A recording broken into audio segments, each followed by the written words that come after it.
Stichting Hungateca da fundação, sorte de biblioteca, pero una que mucha nanta bin, nanta bira membro, para 5 florin pa aia, nanta bin, nanta bira membro, anto nanta fia coihunga.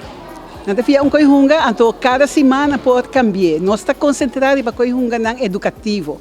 Para Kiko, para sobra, hungando mucha ta sia macha hopicos.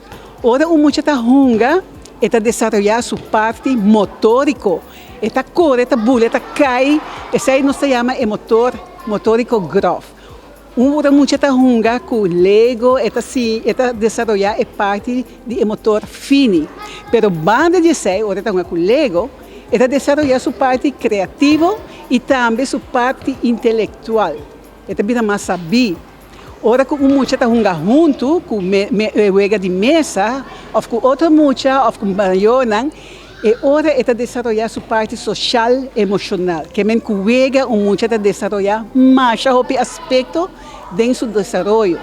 Então, pensei nós de Hungateca, nós está focus riba hunga e sinha cuega. E nós estava tem lugar para 20 mucha, pero 25 a 20 e maneiras nós está bisa sempre, bonota nenga mucha de hunga.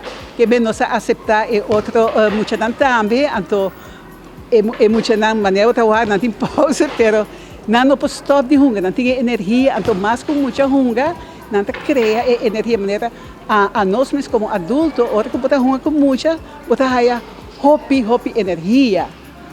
Já sabe agora nós temos taller de pinta de canvas, pero prometo terminar e long table activity começar com gente por botar riba Facebook para fundação ou para grupo. Então, tem 40.000 florim para ganhar para cada fundação ou grupo. Então, manda vídeo a dentro, então gente está bota. Então, a minha bisa vai riba para o Facebook page de Hungateca, então bota para Hungateca para sobre a nossa cia, cuega.